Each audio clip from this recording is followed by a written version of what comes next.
Hello, everybody. Happy Valentine's Day to you. I've just uploaded the video for Venus in the Seventh House on YouTube, but I just thought I'd give you guys a little. I'll do a video of today's transits, but also I just wanted to just go through some other things that I find are helpful when you're reading a chart, things that I've come across. Just give you a little bit of heads up about Venus. So, when Venus is obviously in the sky at the moment, it's not retrograde, it's direct. But if you ever see like a Venus retrograde in a chart, it just means that obviously Venus is there are things to do with Venus that that person needs to learn, and and also in a relationship, they always got one foot in the past. You know, like even if even if they finish with a relationship, they are constantly thinking about what the past relationship. Now, whether or not they learn very much from that will depend on the ascendant and which sign the Venus is in, particularly Venus in Leo. It's really good to just be able to really learn from that person. Really needs to work on Venus because Venus is really compromised there. It's also very it's retrograde too. Retrograde makes its planet is passive. So anyway, but it is powerful. People don't realize that once they tap into it, they can have really good relationships. I just think that they're just so caught up in little detail of and once the ego is, it gets better with time as they start working on their ego and everything. And relationships definitely teach us a lot about ourselves and how we are in relationships and other people, our choices. So, but it is a bright Venus when it's retrograde. So it's it has they like something a bit alternative in love. They alternative kind of beauty. That's what they're looking for. Some of the things that are sort of Venus, like when Venus in, for example, in certain signs doesn't do well. It definitely doesn't like the luminaries, so it doesn't like Moon either because it's just too. It's too much emotion gets in the way of actually making good choices, if you like. And that's the reason probably why Moon does better in Venus's sign rather than Venus in Moon's sign, because signs that Venus's sign ground, particularly Taurus, grounds that emotional planet that waxes and wanes, because Venus is much more stable as a planet. Moon is much more up and down, so Venus kind of calms it down. When Venus is in an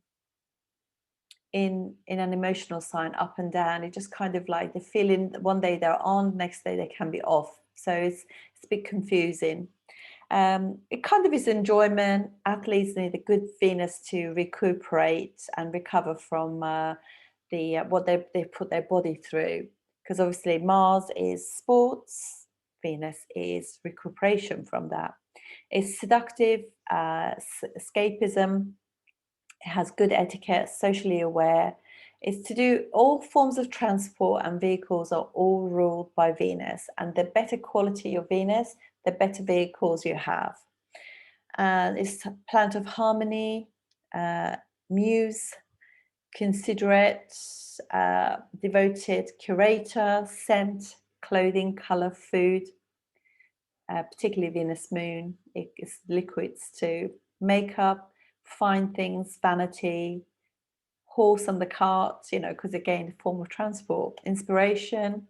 Venus makes a better musician, but Mercury is the musician. So if you have the two together, it's really refinement and music. It's intoxication, but not drunkenness. Intoxication in love, for example. It's quite kind of absorbing, rejuvenating, beautiful, lover, economist, culture, refinement, socialite, ability to unite, poet, graceful, is father-in-law. It's amazing, isn't it? With Jupiter is a counselor, or in Jupiter's sign. Diplomat, negotiator, graceful, best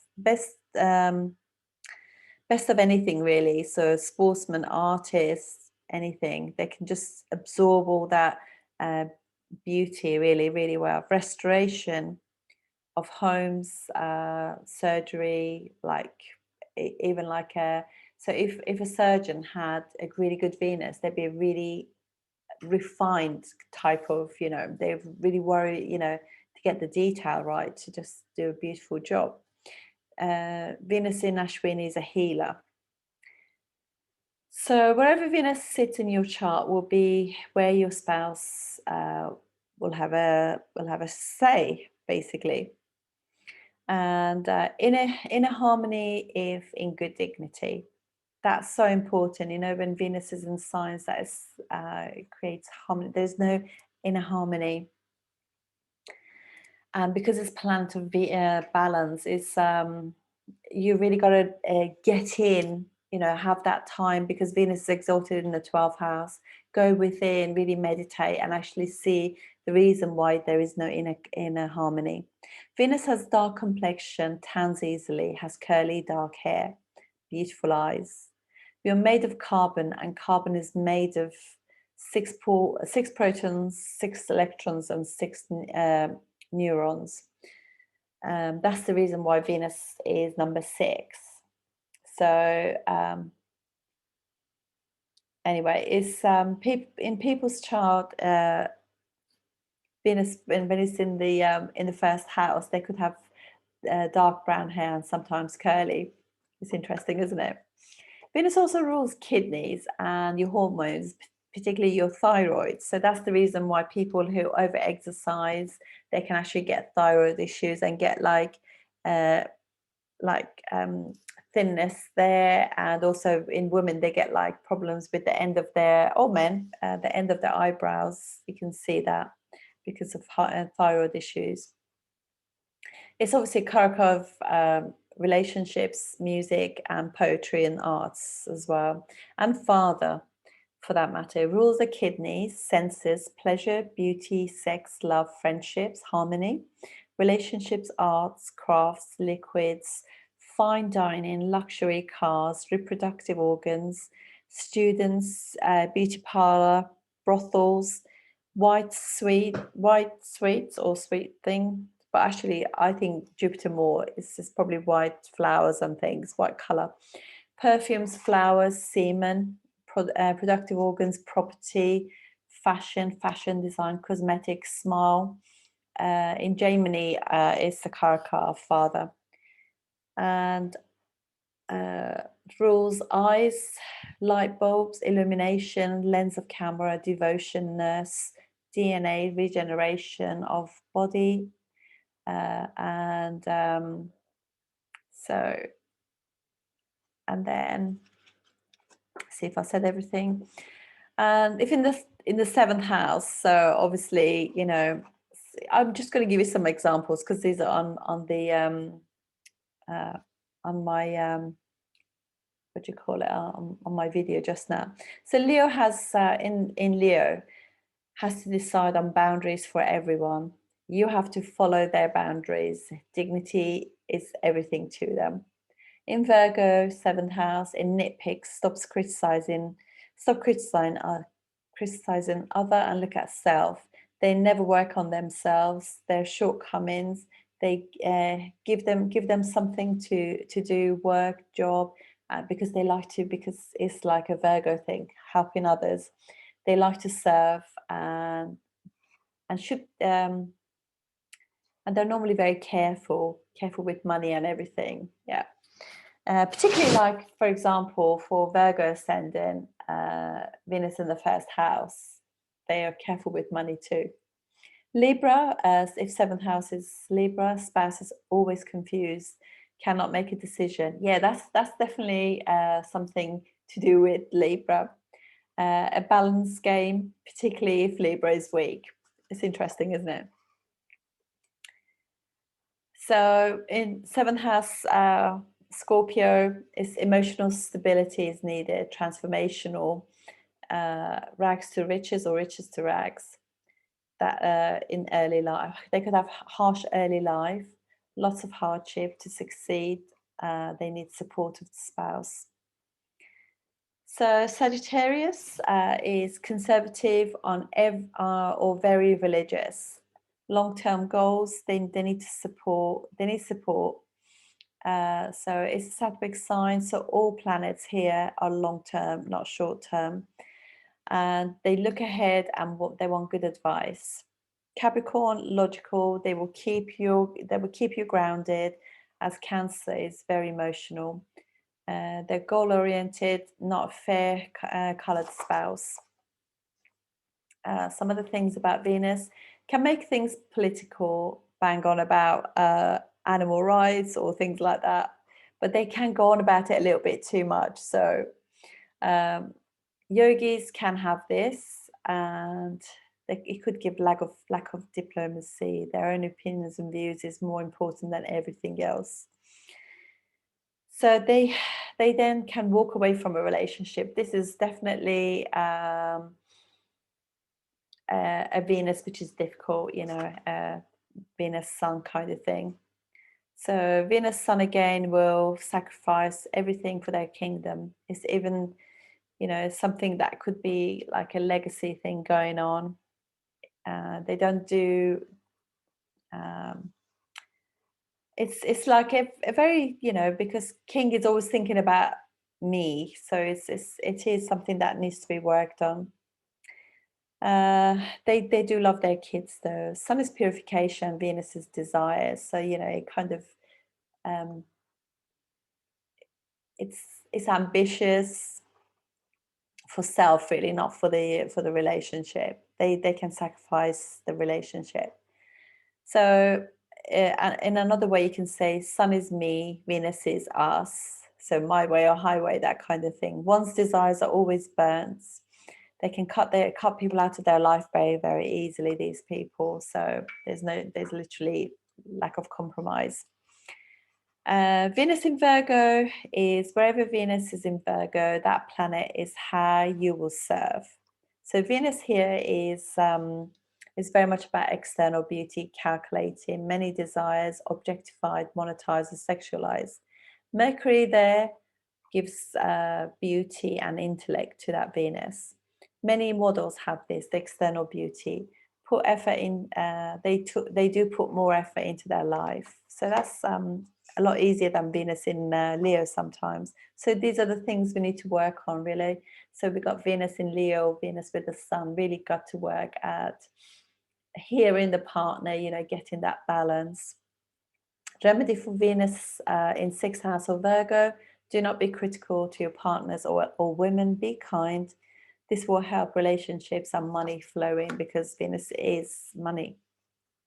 Debilitated Venus in a Rashi, it gives difficulty finding partners, makes person practical. Venus debilitated in D9 but good in D1. Person can get a partner but they can't keep them. Venus in the 12th house is Venus lessons in love, hard lessons in love. Venus is in Hasta, which is in Virgo, is creative, external things, very beautiful. Where Venus is in your chart shows how we rejuvenate ourselves, how smoothly our energy flows. Immunity when low, shows low sexual desires when Venus is in a difficult situation. Venus is also our inner warrior. Some Venus again Venus is hidden, so can make bad decisions in love. So we need to work on the Venus again. We can just go into relationship quickly and come out of them quickly. Venus ahead of Sun gives you a morning star. So this is a fresh, very kind of spontaneous Venus, which is open to experiences, more in touch with their needs. So this is a really nice one. They want to shine. Venus behind is more controlled, introverted, and internalized, intense, more protective.